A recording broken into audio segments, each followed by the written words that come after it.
मेरे प्यारे देशवासियों, अगले महीने इस समय तक पेरिस ओलंपिक शुरू हो चुके होंगे। मुझे विश्वास है कि आप सब भी ओलंपिक खेलों में भारतीय खिलाड़ियों का उत्साह बढ़ाने का इंतजार कर रहे होंगे। मैं भारतीय दल को ओलंपिक खेलों की बहुत बहुत शुभकामनाएं देता हूं। हम सबके मन में टोक्यो ओलंपिक की यादें अब भी ताजा हैं। टोक्यो में हमारे खिलाड़ियों के प्रदर्शन ने हर भारतीय का दिल जीत लिया था। टोक्यो ओलंपिक के बाद से ही हमारे एथलीट्स पेरिस ओलंपिक की तैयारियों में जी जान से जुटे हुए थे। सभी खिलाड़ियों को मिला दे तो इन सब ने करीब 900 इंटरनेशनल कंपटीशन में हिस्सा लिया है। ये काफी बड़ी संख्या है। साथियों, पेरिस ओलंपिक में आपको कुछ चीजें पहली बार देखने को मिलेगी। शूटिंग में हमारे खिलाड़ियों की प्रतिभा निखर कर सामने आ रही है। टेबल टेनिस में मैन और विमेन दोनों टीमें क्वालिफाई कर चुकी हैं। भारतीय शॉटगन टीम में हमारी शूटर बेटियां भी शामिल है। इस बार कुश्ती और घुड़सवारी में हमारे दल के खिलाड़ी उन कैटेगरीज में भी compete करेंगे जिनमें पहले वे कभी शामिल नहीं रहे।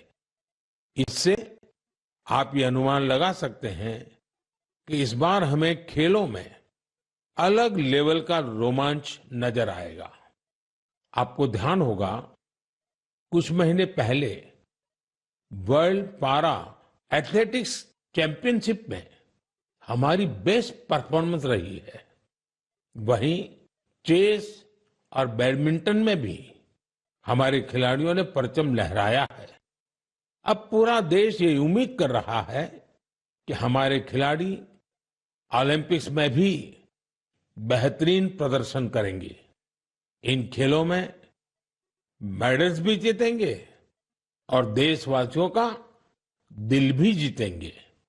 आने वाले दिनों में मुझे भारतीय दल से मुलाकात का अवसर भी मिलने वाला है। मैं आपकी तरफ से उनका उत्साहवर्धन करूंगा। और हां, इस बार हमारा हैशटैग चीयर फॉर भारत है।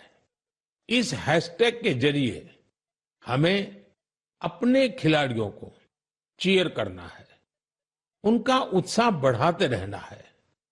तो मोमेंटम को बनाए रखिए।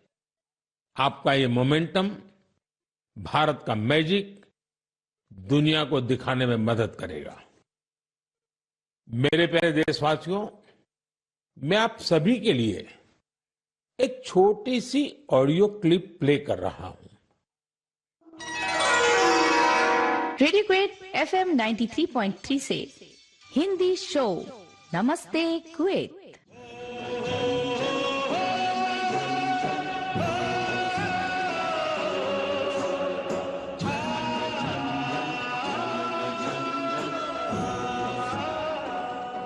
एक ऐसा कार्यक्रम जिसमें हम बात करेंगे कुवैत भारत संबंध के बारे में, कुवैत भारत संस्कृति के बारे में और उस रिश्ते के बारे में जो दोनों देशों को अलग अलग क्षेत्रों में जोड़ता है। इस रेडियो कार्यक्रम को सुनकर आप भी हैरत में पड़ गए ना? तो आइए आपको इसके पीछे की पूरी बात बताते हैं। दरअसल ये कुवैत रेडियो के एक प्रसारण की क्लिप है। अब आप सोचेंगे कि बात हो रही है कुवैत की, तो वहां हिंदी कहां से आ गई? दरअसल कुवैत सरकार ने अपने नेशनल रेडियो पर एक विशेष कार्यक्रम शुरू किया है और वो भी हिंदी में।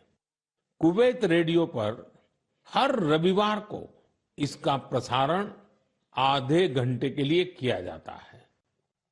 इसमें भारतीय संस्कृति के अलग अलग रंग शामिल होते हैं। हमारी फिल्में और कला जगत से जुड़ी चर्चाएं वहां भारतीय समुदाय के बीच बहुत लोकप्रिय है। मुझे तो यहां तक बताया गया है कि कुवैत के स्थानीय लोग भी इसमें खूब दिलचस्पी ले रहे हैं। मैं कुवैत की सरकार और वहां के लोगों का हृदय से धन्यवाद करता हूं, जिन्होंने ये शानदार पहल की है। साथियों, आज दुनिया भर में हमारी संस्कृति का जिस तरह गौरवगान हो रहा है, उससे किस भारतीय को खुशी नहीं होगी। अब जैसे तुर्कमेनिस्तान में इस साल मई में वहां के राष्ट्रीय कवि की 300वीं जन्म जयंती मनाई गई। इस अवसर पर तुर्कमेनिस्तान के राष्ट्रपति ने दुनिया के 24 प्रसिद्ध कवियों की प्रतिमाओं का अनावरण किया। इनमें से एक प्रतिमा गुरुदेव रविंद्रनाथ टैगोर जी की भी है। ये गुरुदेव का सम्मान है, भारत का सम्मान है। इसी तरह जून के महीने में दो कैरेबियाई देश सूरीनाम और सेंट विंसेंट एंड द ग्रेनाडिस ने अपने इंडियन हेरिटेज को पूरे जोश और उत्साह के साथ सेलिब्रेट किया। सूरीनाम में हिंदुस्तानी समुदाय हर साल 5 जून को इंडियन अराइवल डे और प्रवासी दिन के रूप में मनाता है। यहां तो हिंदी के साथ ही भोजपुरी भी खूब बोली जाती है। सेंट विंसेंट एंड द ग्रेनाडिस में रहने वाले हमारे भारतीय मूल के भाई बहनों की संख्या भी करीब 6000 है। उन सबको अपनी विरासत पर बहुत गर्व है। 1 जून को इन सब ने इंडियन अराइवल डे को जिस धूमधाम से मनाया, उससे उनकी ये भावना साफ झलकती है।